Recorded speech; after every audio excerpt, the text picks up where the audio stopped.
آپ نے سنا کہ محفوظ نامی پراسرار نوجوان نواب زادی نصرت پر عاشق ہو گیا۔ وہ ہر پریشانی کے وقت نصرت کو بچا لیتا۔ وہ سہیلی کے ولیمہ میں لکھنؤ آئی تو وہ بھی پہنچ گیا۔ چھت پر وہ نادیدہ بن کر آ جاتا اور پھر دونوں گھنٹوں باتیں کرتے۔ اس نے بتایا کہ وہ نہ تو جنات ہے نہ بدرو، دراصل وہ شیش ناگ ہے۔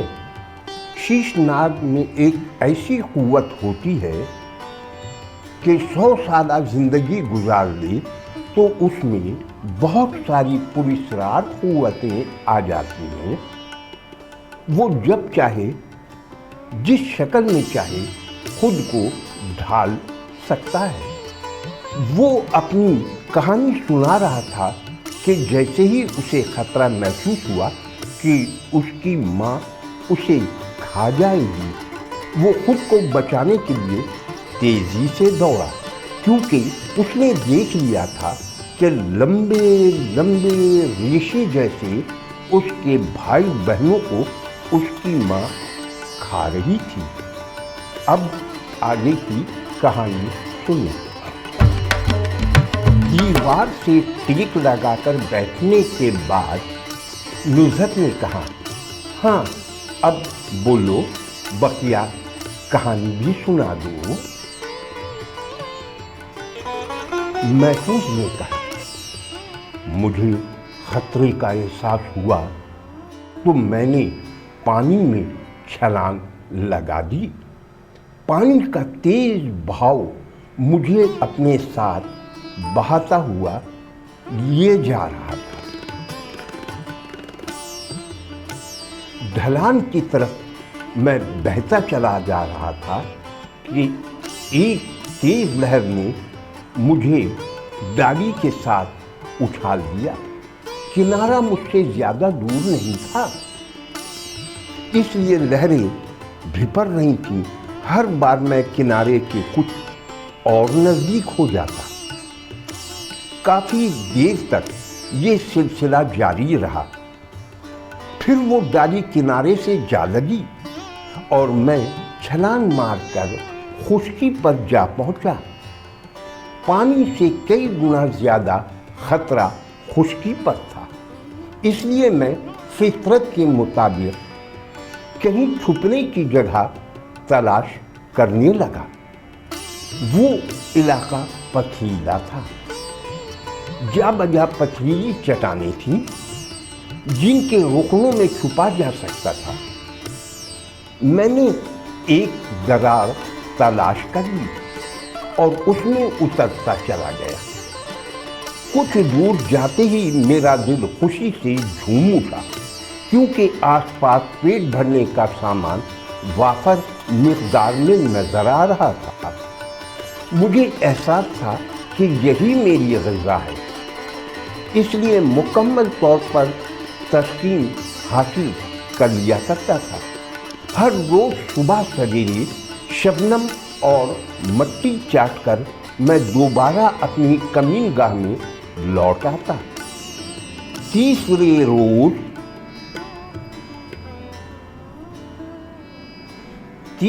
روز اندر آتے ہی مجھے نیند نے دبوچ لیا اور میں پھر سے سو گیا۔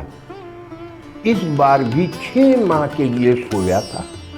بیدار ہوا تو میں 1 سال کا ہو چکا تھا۔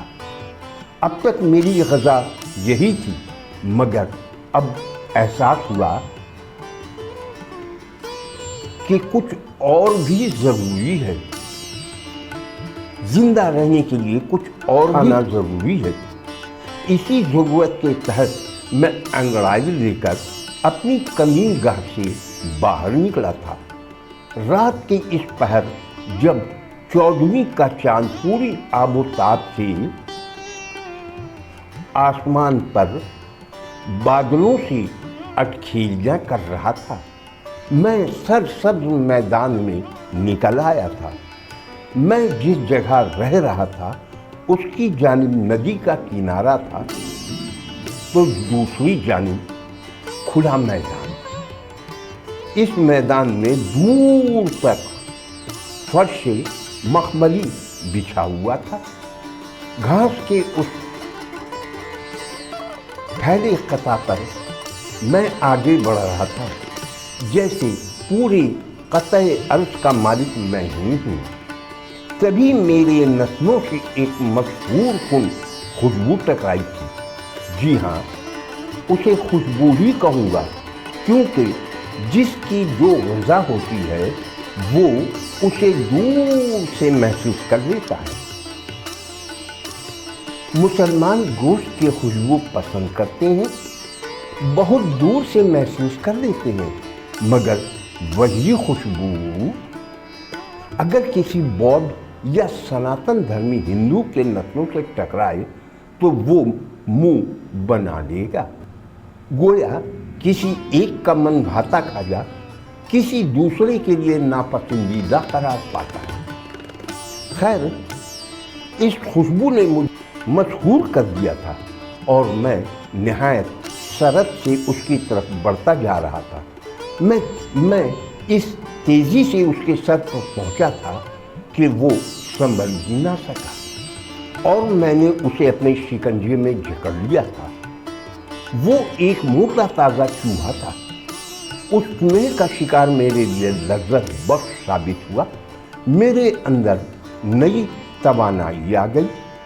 شکم سیری کے بعد میں واپس اپنی کمین گاہ میں آ گیا۔ میں پھر سے سونا چاہتا تھا، اس لیے جسم کو ڈھیلا چھوڑ دیا تھا۔ ابھی میں سونے کی کوشش ہی کر رہا تھا کہ میرے نتنوں سے ایک عجیب سی ذہن کو معطر کر دینے والی خوشبو ٹکرائی اور میرے اندر ایک عجیب سی تبدیلی محسوس ہوئی۔ شاید یہی میری فطرت تھی، اسی لیے فطرت کا تقاضا پورا کرنے کے لیے میں دوڑنے لگا۔ نیچے اور نیچے زمین کی گہرائی میں اترتا چلا گیا۔ کافی نیچے اترنے کے بعد مجھے اس بو کا مخرج دکھائی دیا۔ وہ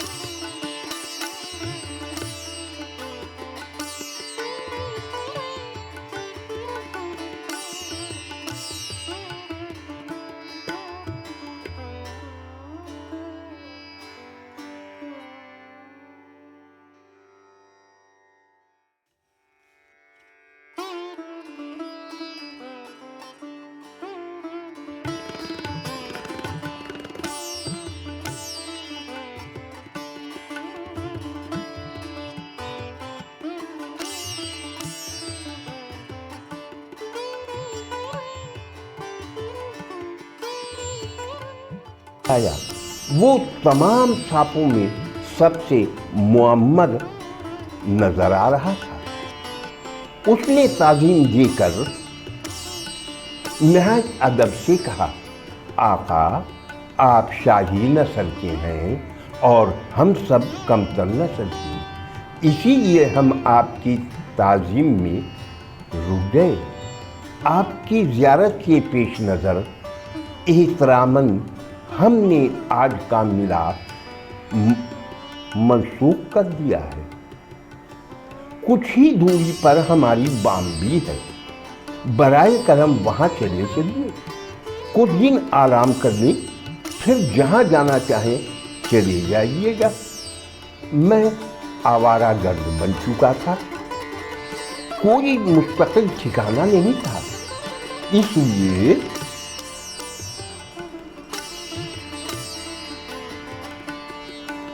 میں ان کے ساتھ ہو لیا۔ اب مادہ کے جسم سے پھوٹتی ہوئی بو بند ہو چکی تھی۔ یقیناً یہ بو اس نے خود بن کی ہوگی یا پھر قدرت کے قانون نے میرے بہکتے قدموں پر قدغن لگا دی تھی۔ اب مجھے اس مادہ میں کوئی کشش محسوس نہیں ہو رہی تھی۔ اس طرح میں ایک نیچی ذات کے سانپ کے قرب کو حاصل کرنے سے محفوظ رہ گیا تھا۔ میں ان سانپوں کی رہبری میں چلتا رہا۔ کافی نیچے جانے کے بعد مجھے بامبی نظر آئی۔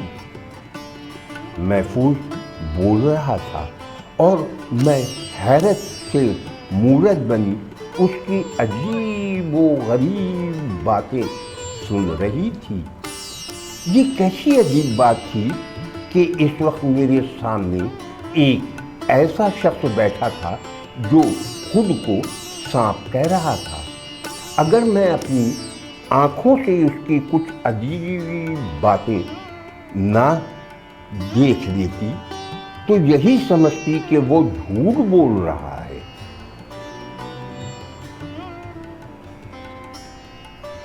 مگر اس وقت اس کی ہر لایعنی بات پر یقین کر لینے کو دل چاہ رہا تھا۔ اس نے اپنی ادھوری کہانی کا سلسلہ جوڑا۔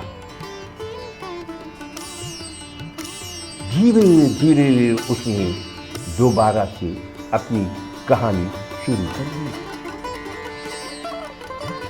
بامبی کو آپ سانپوں کا شہر کہہ سکتی ہیں۔ زمین سے 10-12 ہاتھ نیچے جو بامبی ہوگی وہ ہمیشہ چھوٹی ہوگی۔ اس میں 10 سے 50 سانپ آباد ہوتے ہیں، مگر گہرائی میں یعنی پانی کی 2 تہوں کے نیچے جو بامبی ہوتی ہے اس میں سینکڑوں نہیں ہزاروں ہزار سانپ آباد ہوتے ہیں اور وہ بہت کم باہر آتے ہیں۔ زمین کے اوپر آنا انہیں بالکل اچھا نہیں لگتا۔ وہ بامبی بھی اتنی ہی گہرائی میں بنی ہوئی تھی، اس لیے وہاں بھی ایک شہر آباد تھا۔ ہر طرف چھوٹے بڑے لال پیلے نیلے کالے سانپ کلبلاتے آتے جاتے نظر آ رہے تھے۔ ان کے درمیان سے ہمارا قافلہ گزرتا رہا۔